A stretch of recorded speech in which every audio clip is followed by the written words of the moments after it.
looks like we are live. Let's see if this shows up.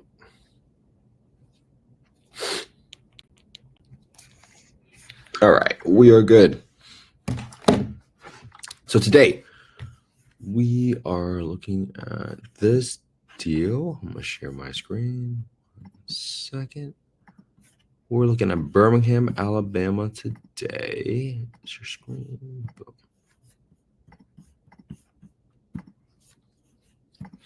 All right, this is 4826 Leola Lane, Birmingham, Alabama 35207.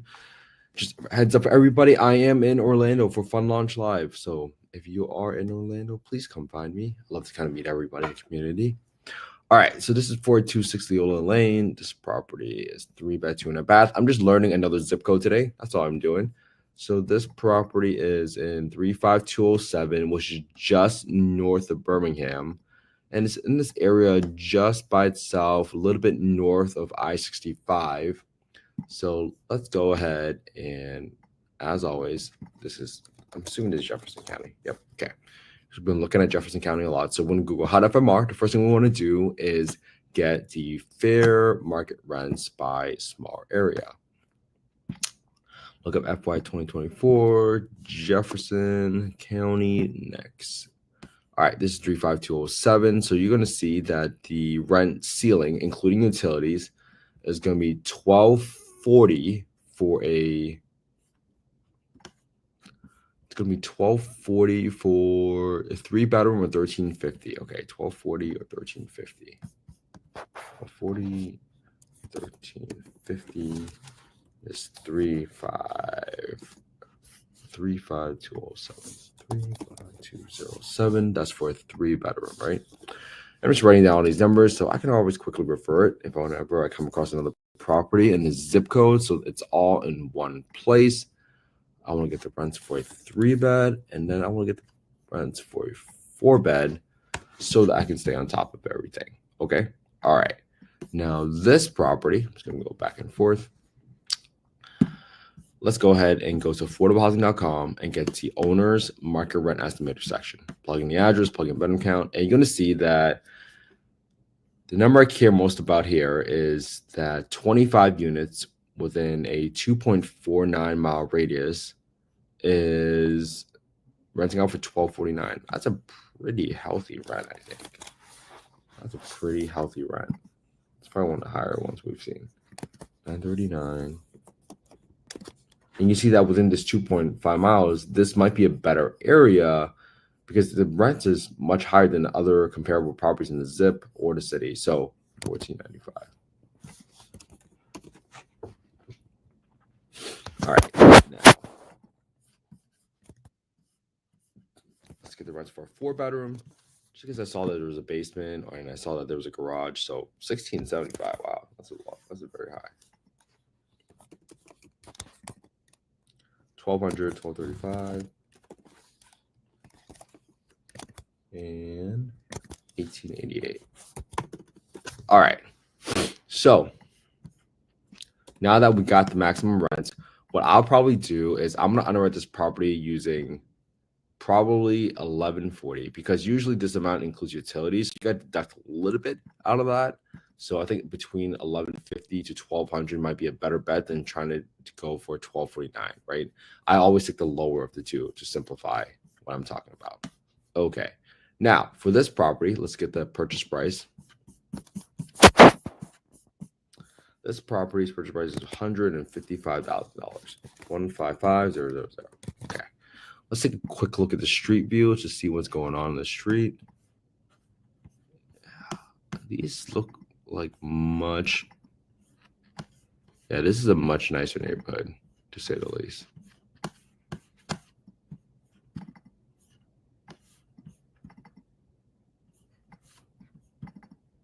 Oh, yeah. Much nicer. Okay, this looks like a pretty safe neighborhood. Again, it's street by street, right? Now, this property looks like it needs essentially a complete rehab. New flooring, new painting. All right, new kitchen. New bathrooms. 2.5 baths. All right, let's see. Let's see if we can pump in some numbers here. All right, I'm gonna assume that the roof needs a $1,500 repair unless we get the inspection. I'm gonna do about $500 clean up the landscaping, keep everything fresh while we're doing it. And this property is 1820 square feet. So I'm gonna assume I need to redo the entire home, painting at 1820 square feet, redo all the flooring at 1820 square feet. I'm gonna assume I need to create a new kitchen, roughly 8,500. I'll redo the bathrooms. Let's say there was 2 whole bathroom remodels. I'm not adding a new bedroom yet, so I'm gonna leave that alone because the FMR only went up $100 from a 3 to 4 bed, even though the market rent went up. But if I'm underwriting for just single family Section 8 for a long-term rental, then my rent ceiling is kind of capped. So that's why I don't think it's worth it at this point. I'm assuming I replace the water heater. Assuming there's some termite issues on this property. Let's see what else we got.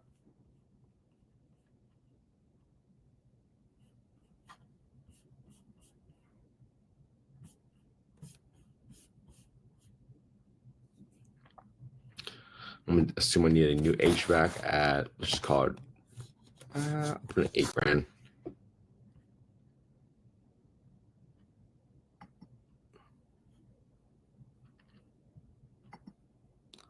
And then we definitely have to do some basic electrical work. I don't know if I need to rewire the entire house. So I might just put in some basic electrical work and replace the electric panel at $3,000. So that's about roughly $6,000. All right. So this gives me to a $75,000 rehab because of how that is. And I think it could be a little bit lower. This is probably including some contingencies. So if I put that at a $1,150 rent, and let's see what the property tax number is. Property tax is 110, home insurance is 120. 110 equals 120 times 1.2 because I always add a slight premium to the number. 10% for maintenance, 10% for property management. I got 5% for vacancy. Now I'm gonna put in 25% down for this property, which equals my asking price multiplied by my down payment. And then what I'm going to do is I'm going to have the funding amount equals the asking price subtracted by the down payment. And I'm going to put 8.25% interest rate to underwrite it at. And all right. So this results in a negative 264 cash flow, assuming you keep it as a 3-bedroom rent.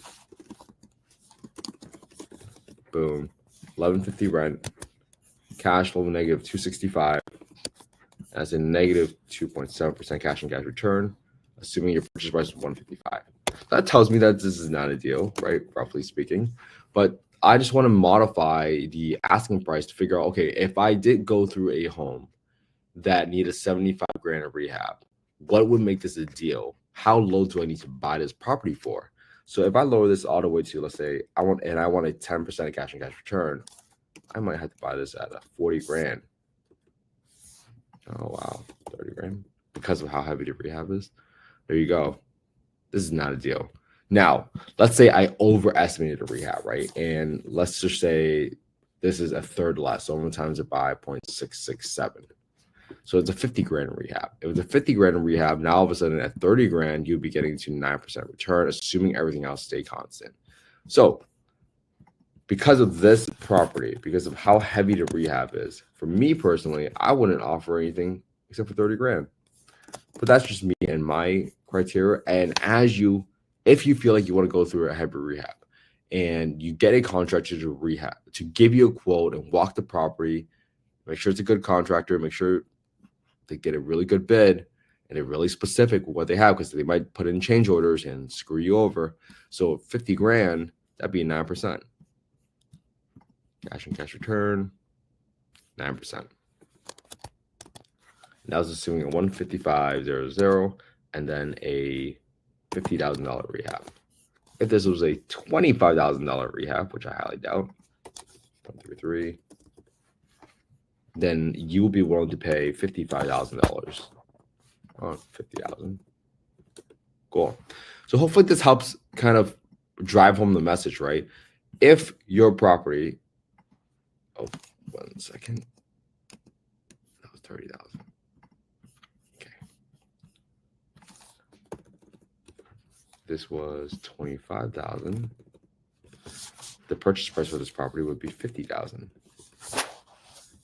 because that would result in a 10.1 cash and cash return, and the cash flow per month is 327, and then it would be a gross run of 1150, assuming everything else stayed constant. Okay, now this is what I wanted to drive home.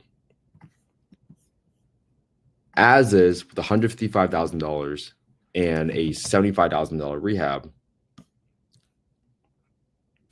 that would make it a negative 2.7%.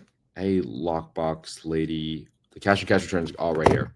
So if you do $155,000 with a $75,000 rehab, that becomes a negative 2.7%.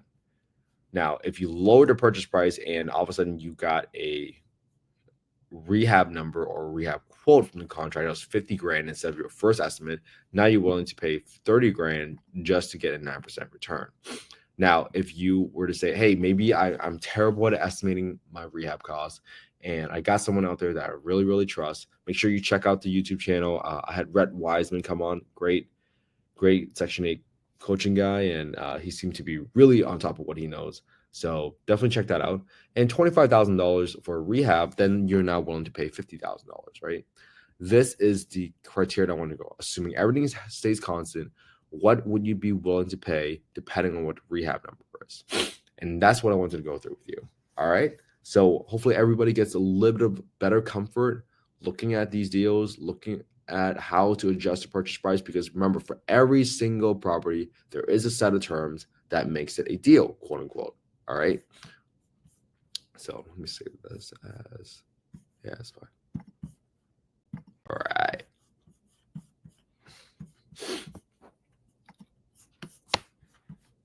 Stop sharing, and I'll just come back on really quick. So for those of you that are in Orlando, please reach out to me. I am in Orlando for another week, and I really want to meet people in the community. And I'm at Fun Launch Live. It's been really, really refreshing. I've met some really, really great connections. And if you guys ever get a chance to come to this conference, I highly recommend it. I've met some really, really great players. And that is for a 30-year loan, lockbox lady. Good question. So if you guys ever want a spreadsheet, just DM me your email on Instagram at investwithkenhe, and my team will send that spreadsheet over to you. Why am I doing this? I want all of you to copy what I did today, using the same spreadsheet, using the same property, analyze that deal, find one sentence to explain it better than I did, and then put it on your own YouTube channel. Take credit for yourself, because you have to create a undeniable track history for yourself, right? So you believe that you know how to spot a deal. And then if a partner ever asks you, hey, why do you think this is a deal? Well, all of a sudden, you can point them to your own YouTube channel. And you can say, I know this is not a deal because I've looked at a deal for the past 203 days. And I've seen all these deals that were not deals. Might that give you a little bit more confidence in spotting your deal? Might give your partners more confidence? Now, I'm not soliciting any investments. It's not investment advice. I'm simply showing the work I do every single day. The habits that we form are what makes us who we are.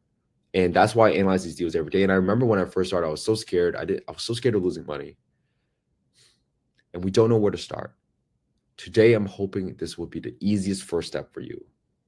Copying someone's homework. And that's me, you copying my homework and just putting it on your own YouTube channel. If you're really shy, you used to be in Section 8. That's really cool, lockbox lady. Well, I hope this helps you really understand how to analyze a deal, how to figure out whether something's profitable.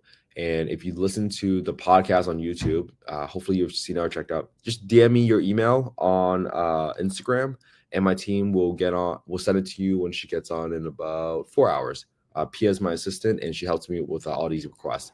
So I hope you are able to get the spreadsheet, start analyzing deals, put it on your own YouTube channel, and it's no longer an excuse. You know how to spot a deal, and eventually you will build trust in yourself and others that they know what you are doing. And when you learn how to pitch, that's when the whole magic happens. But it starts with you doing the work, and it starts with you just copying my homework, right? We have fear when we don't know what the options are. We have anxiety when we don't know which options to pick. Let me take that first step for you. Because as soon as you start doing it, you're going to start analyzing deals. As soon as you start watching the podcast, if you are in single family, check out the podcast with Rhett Wiseman. Check out the podcast with Dr. Joe Asamoah on my YouTube channel at youtube.com/@Kent_HE. It's all on there. And if you want a single family, I had another interview with Ashley Hamilton. Next week, I'll be releasing a podcast with Stu Hicks, one of my first podcast guests. And I brought him on again so that he can share everything that's going on in the Detroit market, exactly what zip codes to avoid and what zip codes to potentially look into. So I got all these information ready for all of you. So please check it out. And I will be releasing another podcast next Thursday on YouTube. All right. Have an amazing day, everybody. Thank you so much for the time. I'm going to see you all again tomorrow for day 204.